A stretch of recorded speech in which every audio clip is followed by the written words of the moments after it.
سلامونه نیکې هیلې په دې هیله چې ټول روغ او جوړ یئ.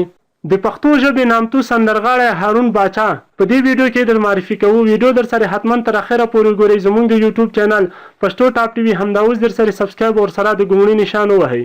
د پښتو ژبې نامتو سندرغاړی هارون باچا په 1902 کې د جولای په 20 د خیبر پښتونخوا د صوابۍ په پنجپیر کلي کې زیږېدلی دی. نوموړی اوس له هیواد بهر په چک هیواد کې اوسیږي. هارون باچا خپلې لومړنۍ زده کړې یې د پنجپیر په دولتي ښوونځي منځنۍ زده کړې د 10م ټولګي پورې د پېښور لومړنۍ اوله شمیرې لیسې او لوړې زده کړې د FSC او لیسانس درجو پورې په کال 1992 میلادي زیږدیز کې په ایډوارډز کالج پېښور کې بشپړې کړې دي.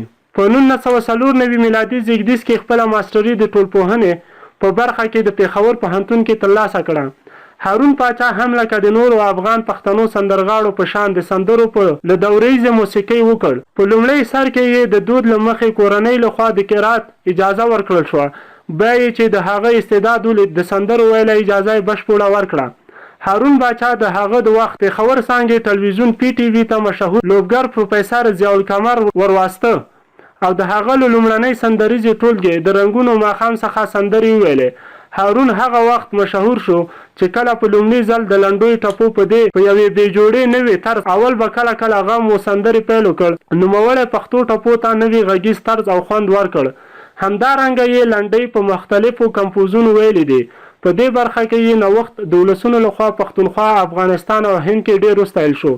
سندره له پښتو نه هندي ژبې ته په خپل طرز ورننوته او د هندي سندریزې ژبې ځان کې ونغاړه.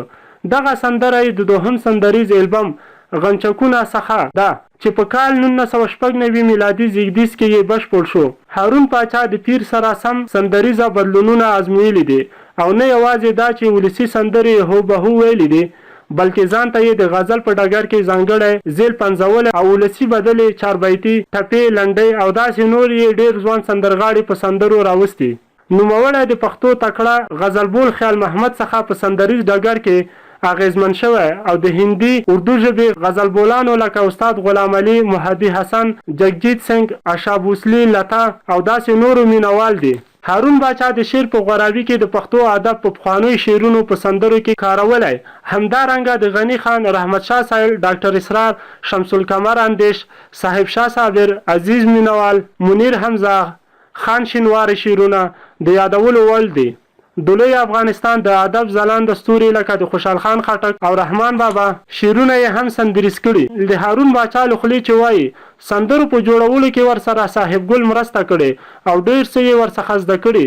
هارون باچا ډېرې سندرې ویلي دي چې ډېر البمونه یې هم جوړ کړي دي.